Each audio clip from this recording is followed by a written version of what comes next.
Hi, everybody. Thanks for joining us. For those of you who don't know me, my name is Peter Llewellyn and I run the services at MedComms So information, resources, services, activities, and so on for people who work across the global community, working in medical communications, medical education, medical publishing, and the associated businesses. We've got lots going on.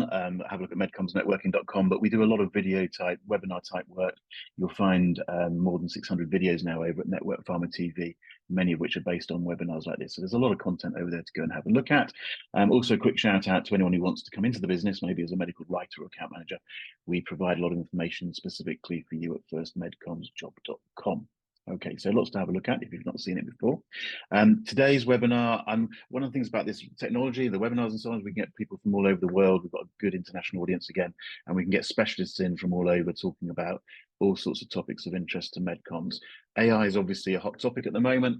I personally have been looking forward to this one, I must admit. We've got Zayed and Sam in from Writer, and we're going to talk about enterprise level AI. I must admit, I'm particularly interested because I don't get to see it very much from where I'm sitting, and I'm hoping we're going to get lots of insights into what people out there are doing at corporate level, outside of pharma, hopefully, as well as inside of pharma and healthcare. So, having said all that, I hope that's the direction we're going in, guys. I'm going to hand over to Sam to kick us off.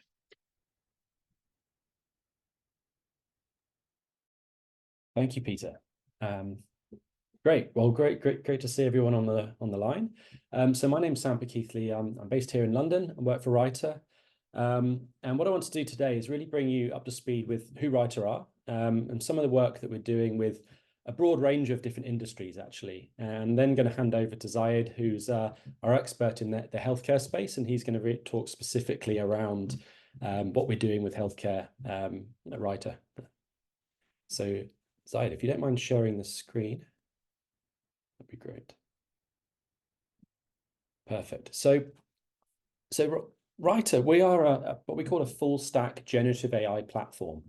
And we're really built for enterprises, large organizations that want to adopt generative AI. We have over 200 enterprise customers live in the platform today. And I think that's quite unique in this space right now. I think what you'll find is there's some well-known players in the market, but often what large enterprises are doing right now is actually playing around, and they're in POC mode, they're in pilot mode with generative AI. And to be honest, they haven't actually rolled this out at large scale in production. But Writer's been doing this for actually about 4 years prior to the whole ChatGPT announcement when it became a thing that everybody knows about.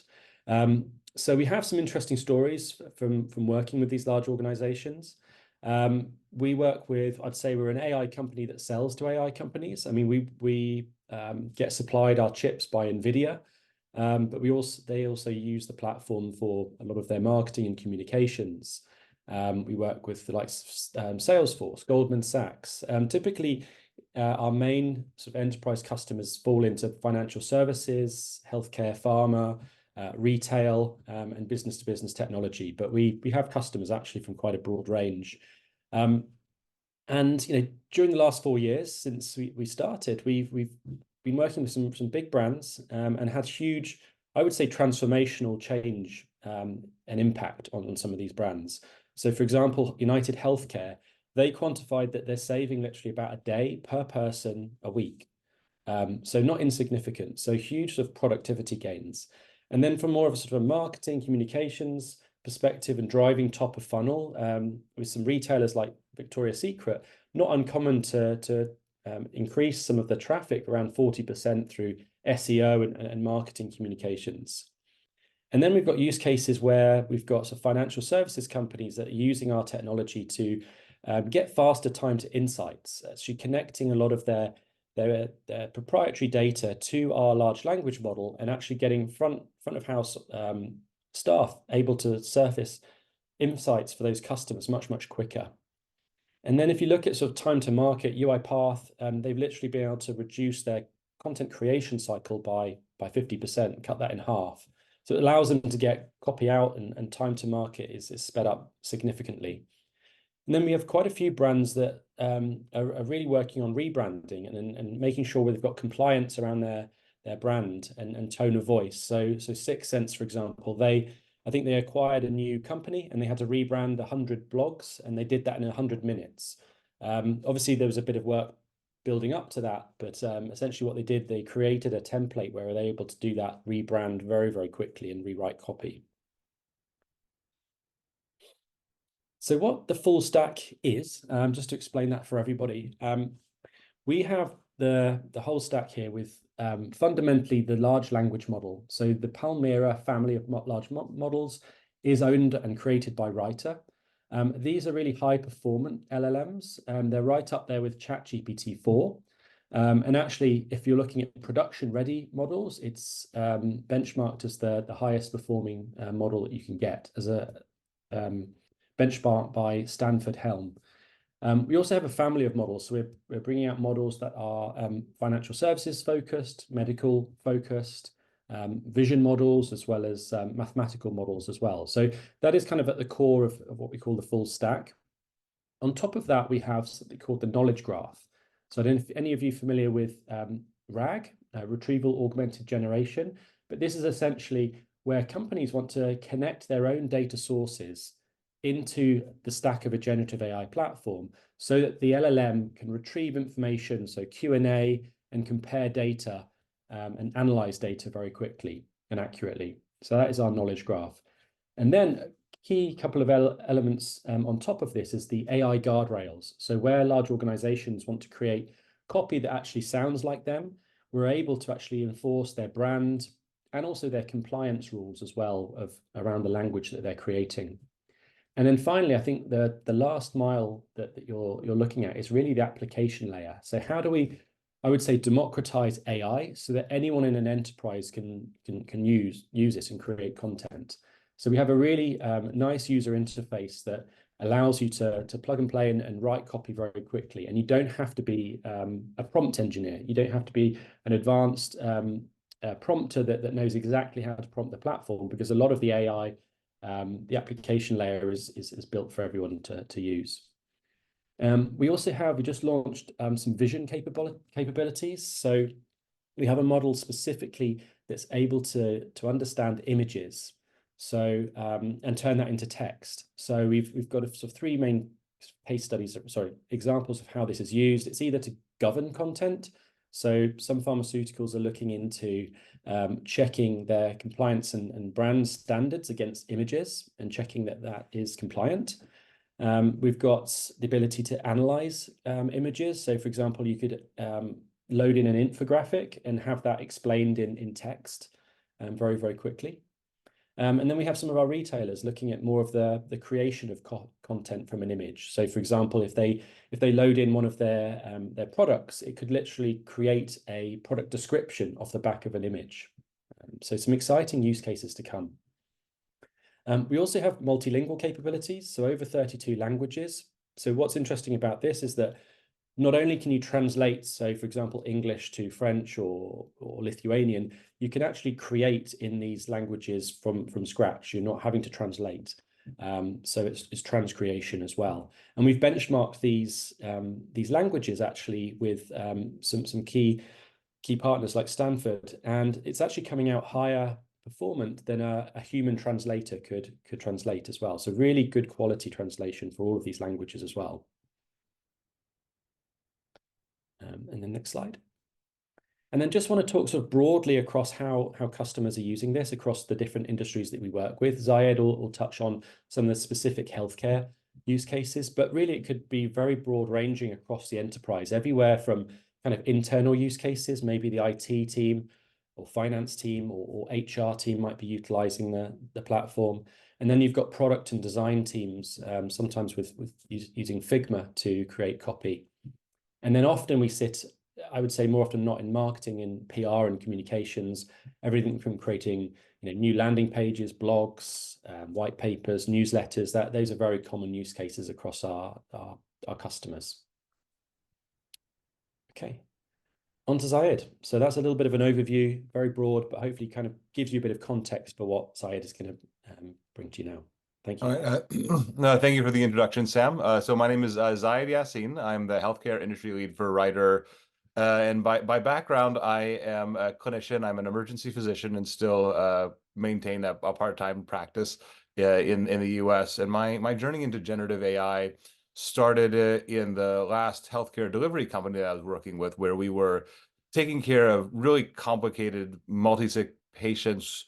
And just the complexity was overwhelming for the medical staff. So I thought, how can I use this new technology to support my clinicians in taking care of these people and understanding all of the complex information, the charts, the medical records, the research around them, and was just personally amazed by the quality of the output that I could get for the amount of effort that was required, and that I was able to build and train up myself as a not particularly technical person, a system that could function at the level of, not a full-on attending consultant physician, but easily a reasonable second-year registrar, and could do the work that would have taken that person half an hour to 45 minutes in 30 to 45 seconds. So, and from there, I found my way twisting and turning into writer, where we're really trying to figure out, like, how is this technology and how is our version of this technology going to have a transformational impact on, I think, really all aspects of healthcare. And I think today we're going to talk a little bit about, like, what is this going to mean, particularly for medical communications. This will be very, very basic for some, but I want to make sure that we're all on the same page, and that what is generative AI, what is a large language model, and what does it do? There's a whole complex explanation that I can't fully follow either around neural networks and transformer models, but fundamentally, it's a technology that takes words and images as inputs and gives words and images as outputs, which is very similar to what the human brain does. And this is what really the average knowledge worker does day in and day out, is bring in a set of words and images that they're seeing on their screen or on paper, and outputting a different set of words and images.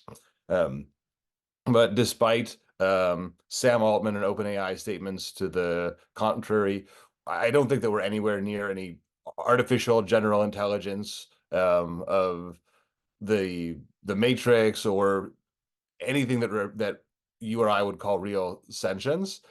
And these tools have similarities with the human brain, but they do function in fundamentally different ways, and they have different characteristics. On the advantageous side, they're very fast. They can read and input information much faster than a human can. They are also non-deterministic. For most algorithms that you're used to, you put the same thing in on one end, you put in A, outcomes B. You put in the next time you put in A, B will come out. Every single time, the same thing will come out. These models are not like that. You put in A, you may get B plus, B minus, C, Q. There will be variants of it, but it is not a fully deterministic algorithm, which means it is not reliable in the same way as most computer programs that you're used to working with are. And that leads to, in some ways, the opportunities for more creativity and using it for brainstorming, but it also leads to what we call hallucinations, where they just make things up. It's not a real thinking machine. It is a very complicated predict the next word that feels like it's right. And if you've ever, on your text messages or WhatsApp, gone through and just clicked on that middle thing of, like, what is the most likely next word, it'll make sense for a little bit, but pretty soon it becomes garbage. So it's a very useful tool, but it requires human supervision. And while it's very good, while these whole family of technologies are very good with words and stringing them together, and they can be trained and customized for different use cases, and have an ability to, again, not just read very fast, but read and intake a lot. They're not only do they make things up, they're really bad at math. And that GPT-4, like GPT-4, the most advanced foundation model, is worse at math than, on average, than your little Casio calculator that's been in your drawer for the past 30 years. They do not consistently do math problems well. a fundamental nature of the way that words and numbers are handled in the embedding neural model. So these machines are not going to wholesale replace any specific human worker anytime soon, but they will take big parts of the work and be able to do them and to augment them. So we are working with a large number of pharmaceutical and life science customers, and every big company is trying to figure out their generative AI strategy. Sam gave a wonderful walkthrough both of Writer and our technology and the kind of companies that we work with. And part of that is we get to talk to executives at these companies who are all trying to figure out this is the new internet. It's going to change the way that business is done and are operated in ways that can't be predicted. And I wanted to share some of the things that we're hearing that are shaping how these companies who are our customers, and I think for many of you also your customers, are thinking about what this generative AI is going to do. The first one is, I think, personalization. This allows making much more bespoke content. You can see from what Sam was showing that you can just spit out different versions of things really fast. So instead of having one size fits all, in regular retail, they're putting out tens of thousands of versions of content to really micro segment for 25-year-old mothers of two in Texas with a medium skin complexion who like to wear joggers. Because all of our content in the medical world has to be reviewed and vetted and approved, we'll never have that level of customization.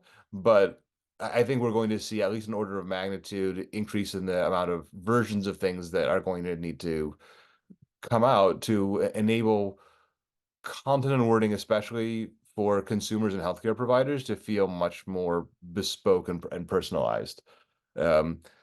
There's also a sense of dissatisfaction with parts of the agency model, both in the marketing and medical writing world, where they feel not always very well served. They recognize that there is expertise and skill and human ability that exists in agencies that they don't have and don't want to have and can't build internally, but they also feel like they're being charged a lot for a quality of work that is variable. So I think that there is a very explicit desire, and we've seen this, just in conversations that we're having with some of the largest pharmaceutical firms, where they see this as an opportunity to redefine their relationship with agencies in a way that they have wanted to for quite a while, but didn't have the tooling to be able to do that.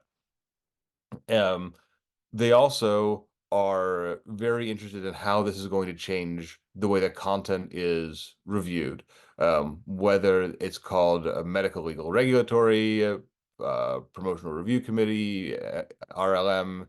Every organization has different acronyms for it, but there's usually 3 letters. And it usually, for the content production side, feels like a 4-letter word because of the amount of time and effort that goes to going through this process. And there's this creatively adversarial relationship between the people who make content and want to get it out into the world as quickly as possible and get impact, and the people who are reviewing it and who have a responsibility for safety, consistency, accuracy, and compliance. And one of the big use cases for generative AI is how can we make this process much more streamlined and save the human interactions for things that are really sophisticated and almost philosophical about what's the right way to communicate, what do we really mean by this, and what do we want people to understand. And the more basic rote components of it wind up being done or at least heavily supported by machines. And the last one, which I don't think anyone wants to hear, but is very real, and it's kind of a summary of the previous, is that pharma feels itself under cost pressures at this time, There are a couple of companies that are doing very, very well with the GLP-1 medications. But for the most part, they feel like the competition is fierce. The regulatory and reimbursement landscape is shifting, and they have to cut costs. And marketing and content is a big component of where their costs are. So they're trying to figure out, how does this technology fit into this cost play where, just about every major executive at the C-level or C-level -1, and then trickling down at a pharma company, has a savings target this year. And they're trying to figure out, how am I going to make that savings target that I'm responsible to my CEO and for the CEO up to the board of directors for. So that's the context. In terms of what is this going to mean, very specifically, I think I'd like to take what Sam talked about earlier and say, what is this for particularly medical communications?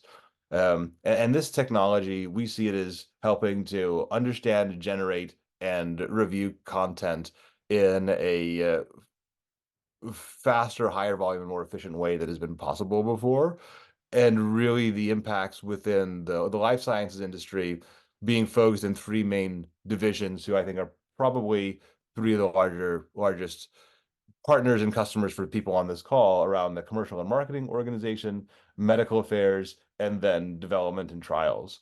So it's about, how can you take enormous corpuses of information, whether there's medical records and real world evidence, a flow of literature that is coming out of PubMed faster and faster every month, or all the omni-channel marketing information that comes in from sales and social media and everywhere else, and packaging that together, and interpreting and extracting it and summarizing, so that the people within an organization can make sense of it.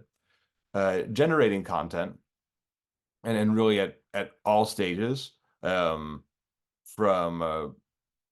figuring out and brainstorming the brief to first drafts, across, again, these three areas, and then finding ways to automate the review, to figure out what are the rules that we're trying to make the content match, and then doing a first draft through, using a machine. So to talk a little bit more about the personalization, and I think we're going to see, we're in an experimental phase right now. Everyone knows that it's important, but no one really knows quite how to use it. So we're seeing people starting often with easier and simpler pieces of content. Email, SMS, social, are areas where we're seeing all the pharma companies want to automate as much as possible. This should be set up a machine, push a button, and generate at least a first draft of most of the content that you want to prepare. The longer form publication materials, that's harder.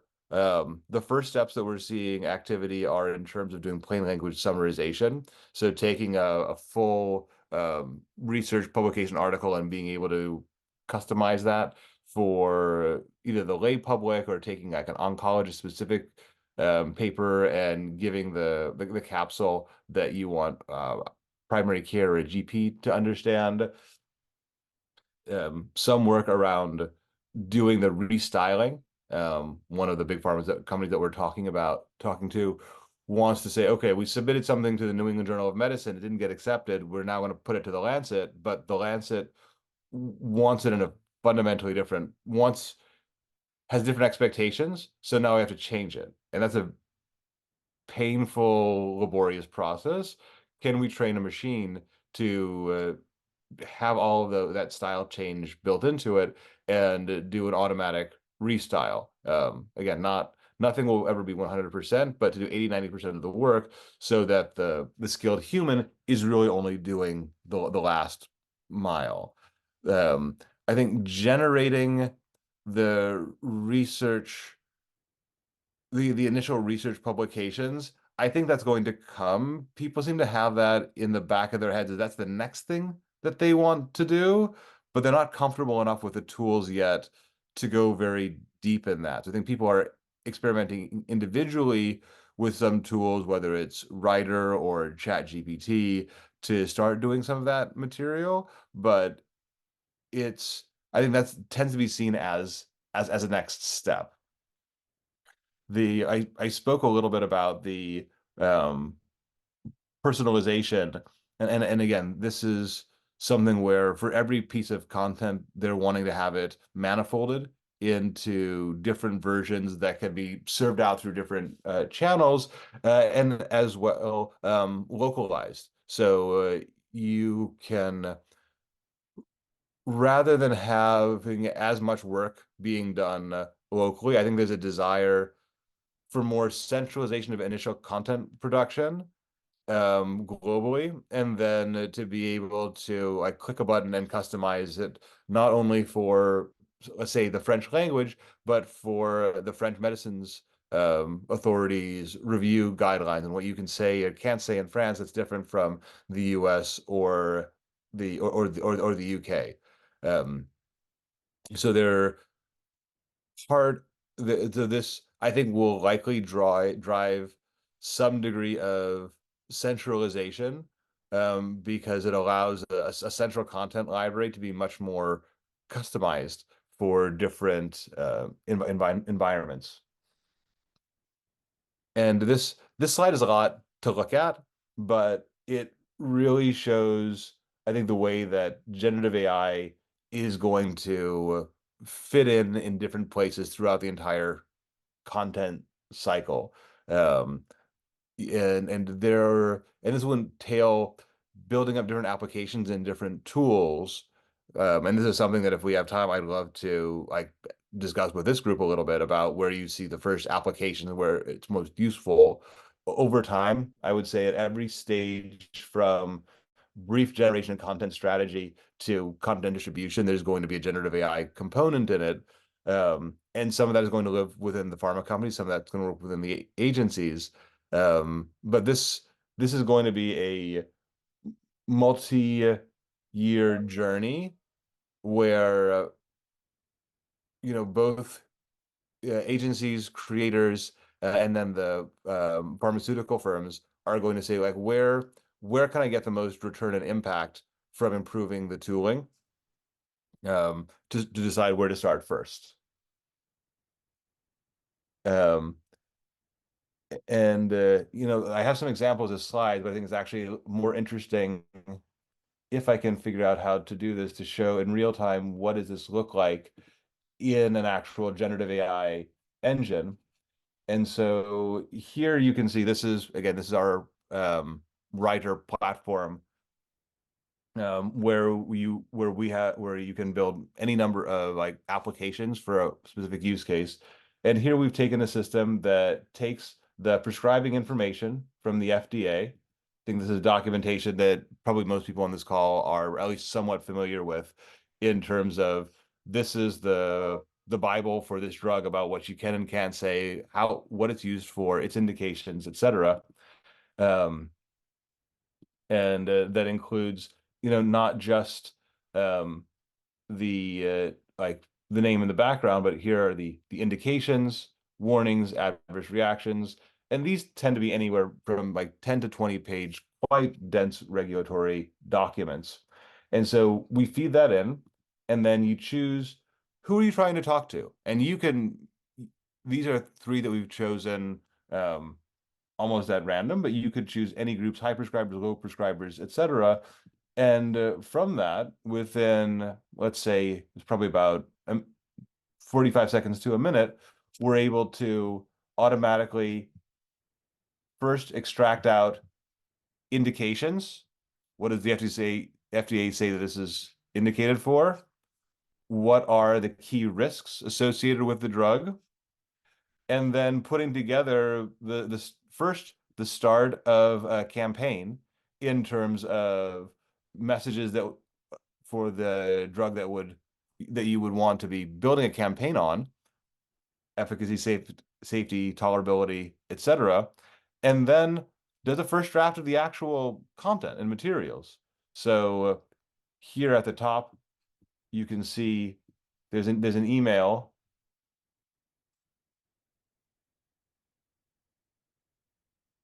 but also a set of social media content, Doximity posts, LinkedIn, email, landing pages, etc. It is not perfect. It requires human stylistic review as well as regulatory review, but this is the kind of work that could easily take a half a day to a day's worth of effort to get started that we've done in a minute. And then you come to, so I took that email that was automatically written, and again, we've already loaded in the prescribing information, and this is checking it against the MLR, the medical, legal, and regulatory constraints, to say, what is this?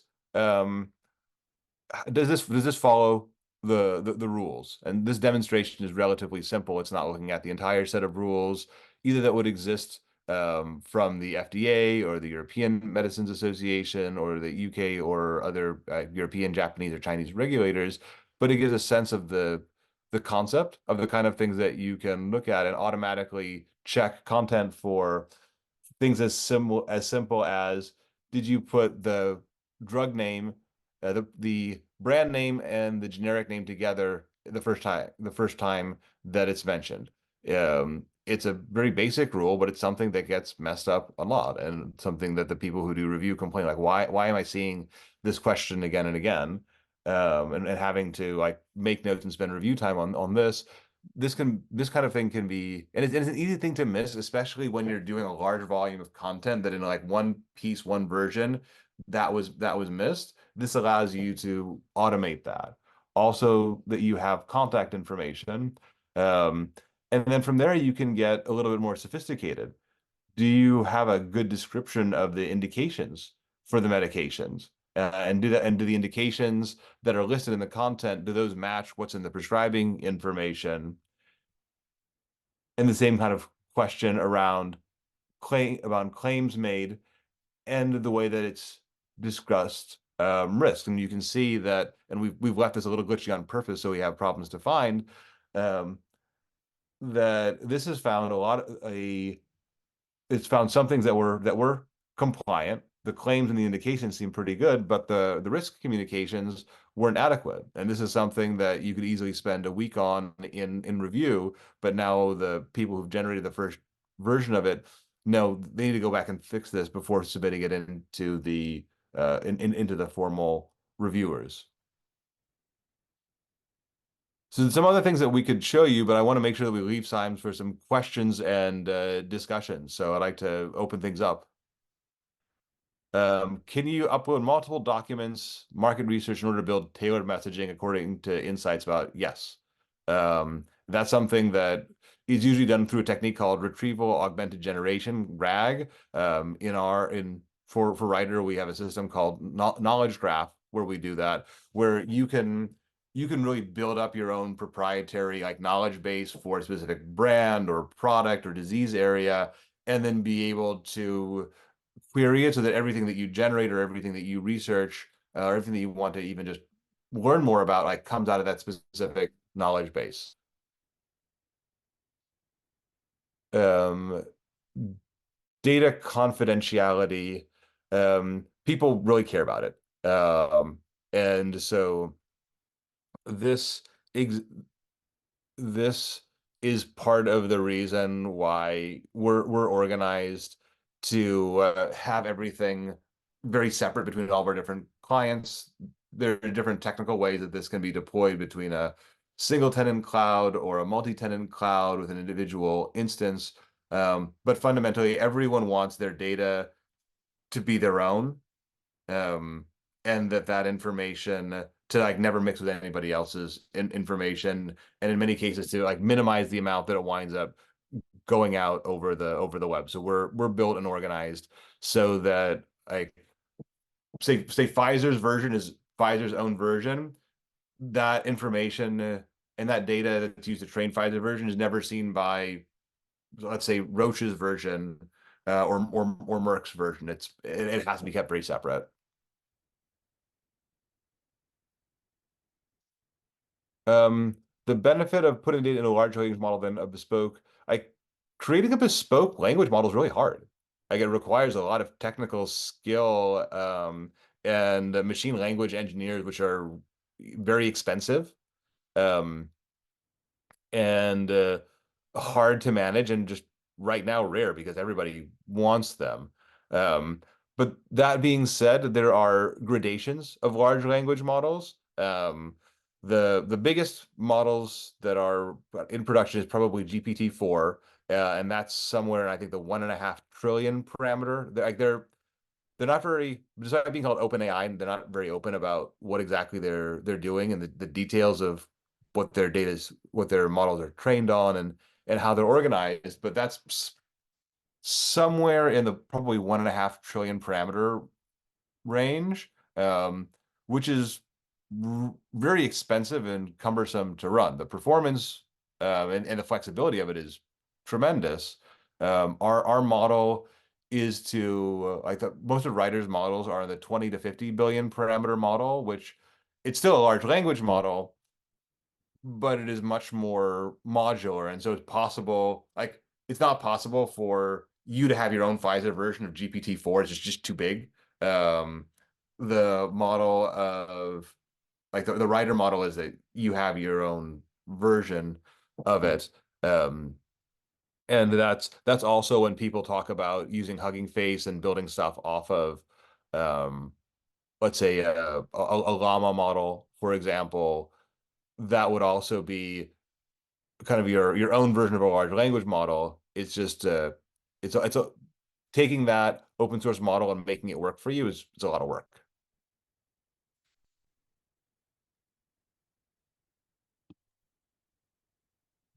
Yeah, just to add on to Zayed's point as well. So what's unique about Writer, I think, in this space is that predominantly our LLMs are, are yours. Essentially, when you buy Writer, they're your models. We don't train the model on your data. That's a key factor in all of this.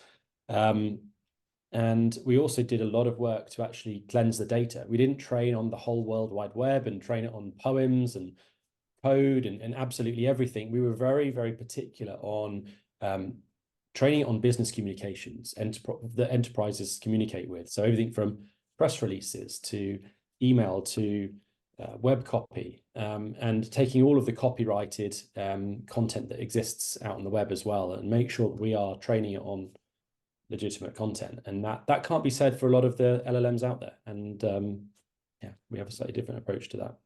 Yeah. And so the other example that I wanted to share, and we're just about at the end of the presentation, is in terms of just managing knowledge. There's so much medical literature that's coming out that, I mean, this has been a problem, I would say, for probably the past at least 20 to 30 years. It is just not possible to keep up with everything that's coming out, and the increasing velocity of what's coming through PubMed.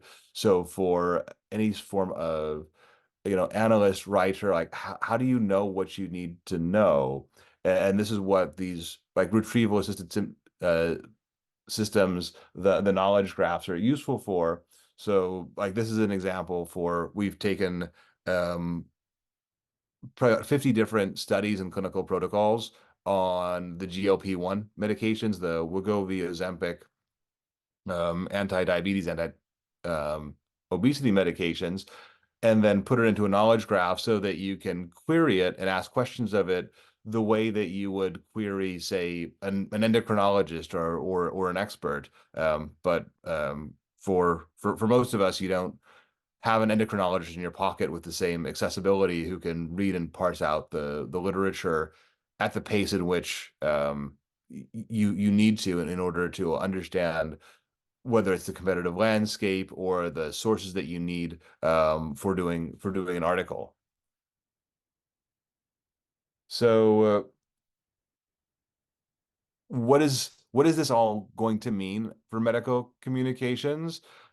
These are my subjective guesses, and I would love to get people's responses for this and use this as a jumping off point for our conversation. I think that because there's a need and an ability to do so much more personalization, micro segmenting, the content strategy and the brief generation, the brainstorming, and that thoughtful work is going to become even more important. And if you could think not just about writing, but deciding what to write and how to distribute it, the value of that is going to be in great demand. There's going to be a lot of work about getting things just right. We're going to be producing much more of all forms of content. There's going to be more work. There's going to be a lot of work on like taking the output of the large language model, like first draft engines, and customizing that and making that really ready to go into like production and putting out. Managing and organizing this tooling and setting this up. We showed you some of the apps that we work with. There's to set these up and design these well and to continuously configure them is going to require people who really understand what does good look like, what is the mental thought process that goes into this. So I would say there's a huge opportunity for people who really understand the entire like stack and workflow and value chain of medical communications to be a part of like building the tools to turbocharge that. And then again, the more complicated long form articles are harder for the machines to put out at this point in time. We'll get more and more support there, but that kind of writing will require more human effort than let's say like short form and SEO content, where I think life sciences firms are really looking to spend a lot less on having people write that kind of work. So work that is repetitive, search that is short form, work doing like bulk updating based on a new indication or small changes, where you take a version 1 and do it into a slightly updated version, and doing first drafts. A lot of that kind of work is going to wind up disappearing over the course of the coming years, and it's going to be.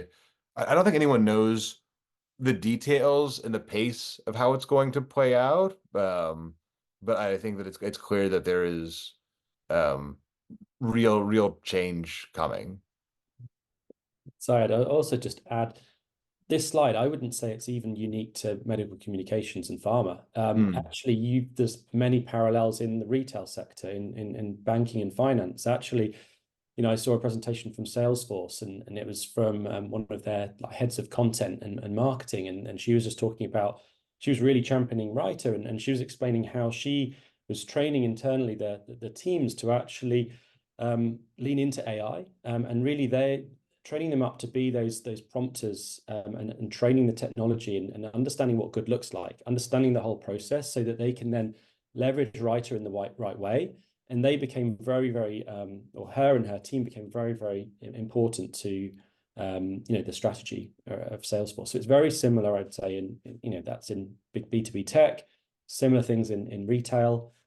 So in your space, in your world, I think it's quite similar as well. So I think that's it from us. We'd love to kind of hear your thoughts or questions and agreements, disagreements, or just things you want to talk more about. That's fantastic. Have you got a final slide? I think we've got with some contact details on, just to sort of. And so this is one before that. So this is us, and we are definitely looking for people to work with in this area. It's an area that it's expanding quite rapidly. So if you're interested in the intersection of technology and writing and medicine the way that we are, please do reach out either by email or ping me on LinkedIn. If I'm not the only Zayed Yasin, there aren't many others, so I'm pretty easy to find. And we'll love to continue the conversation and see if there's a way to work together. Excellent. Okay, no, thanks, Zayed. Thanks. Let's lose the slide. We've got probably only a couple of minutes realistically to talk. So, but I think there was so much ground covered in there. I would like to hear a bit more from the audience, unless they're all sitting there slightly in stunned silence. I think some of the points you made were uncomfortable to hear, and must be giving people some food for thought. I've written down a number of questions. I'm gonna lead with a couple of my questions, but if the audience have got some experiences or questions to share, please put them into the chat room. And this is going to be a bit random, I think. Just out of interest, this is a rather simplistic, cliched sort of a question. From where you're sitting, as I understand it, but correct me if I'm wrong, pharma healthcare is a new-ish area that you're moving into. You've got more experience in other areas. I just wonder, just to ask the obvious question, do you see pharma, which is typically characterized as being conservative and behind the curve, do you see that or not? Can you just give us just a sense of how it looks from where you sit? They will be, I would say, slower than consumer retail, but faster than health insurers. So it's coming. Like for, we work with and this is probably the business that I'm probably not as close to, but we just had our AI leadership forum last week and had people from L'Oreal and groups presenting, and they're like, retail is moving really, really fast. It's already becoming a reality.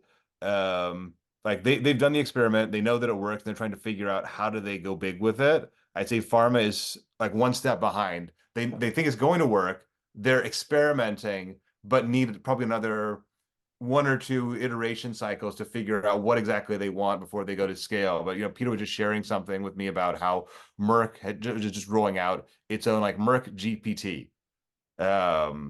And take these press releases with a grain of salt. Oftentimes when you talk to people on the inside and you scratch beneath the surface of what's actually there, what it's capable of in scope for is a lot smaller than what the press release looks like. But the intention is there and it's coming. The question is at what pace and exact configuration.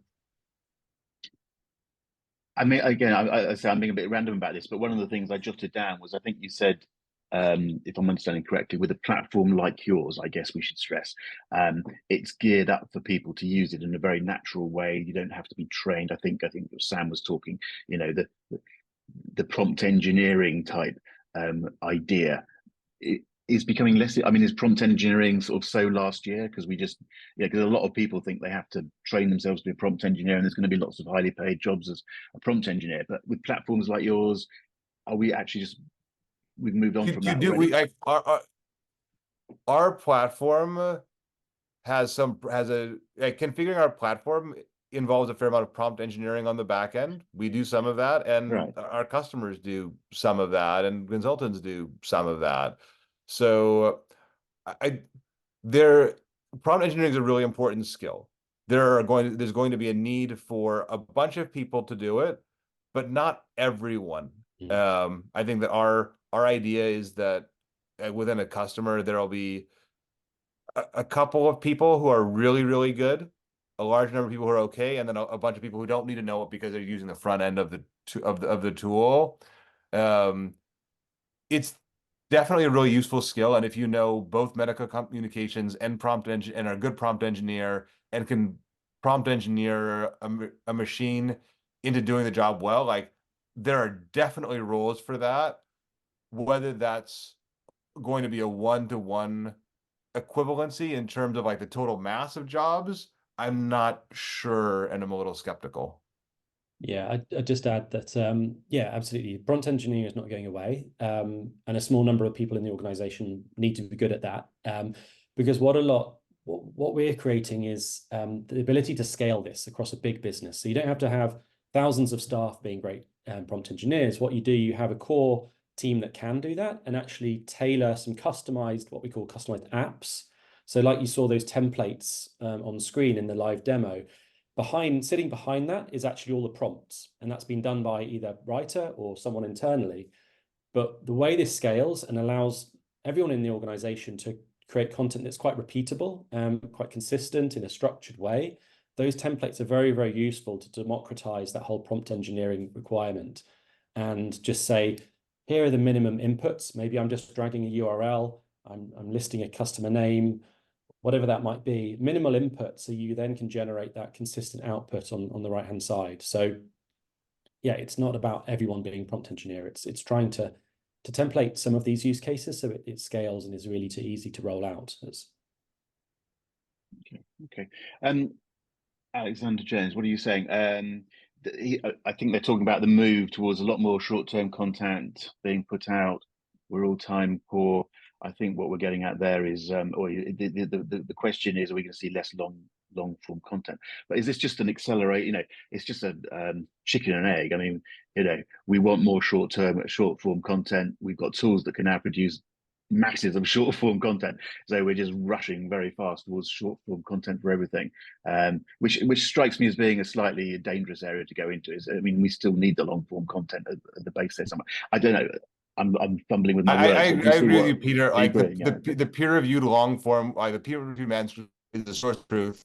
Most companies don't produce nearly as much as they would like to. That's what drives new indications. That's what drives credibility amongst physicians, and that's what drives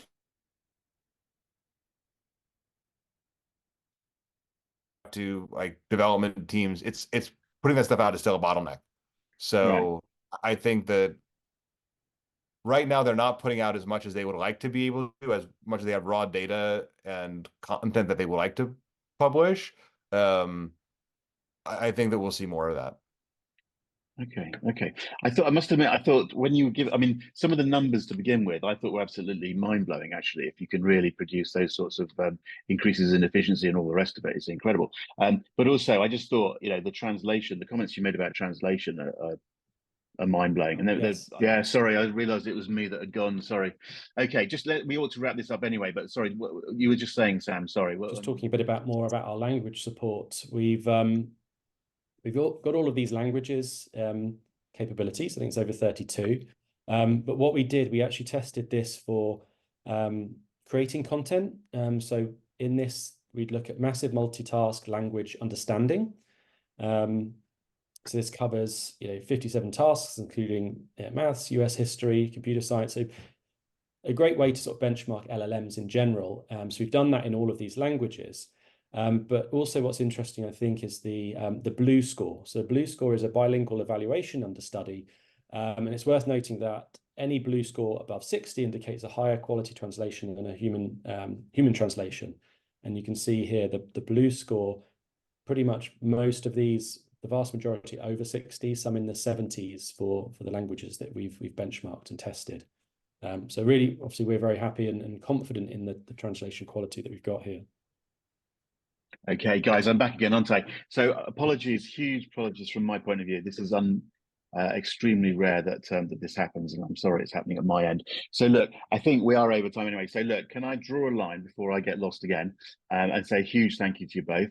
I do think that's absolutely fascinating, and I'm quite sure the people in the audience have got some food for thought there, and I'm hoping more people will come in and watch this afterwards.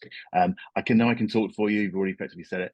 Anybody can contact you directly. You've given some details, or LinkedIn is an easy way of finding you. I would encourage people to do so, and to keep these conversations alive using hashtag MedComms from a MedComms point of view. Please do share some thoughts, everybody. I'm going to draw a line. I'm going to say thank you to the audience, to the panelists. Wish you all well. If there's anything I can do, medcommsnetworking.com. Those of you in the audience, we're down to a couple of minutes, so don't rush away. We'll wrap up before we go. But thank you very much to you two. And thanks, everybody. Take care. Cheers. Bye.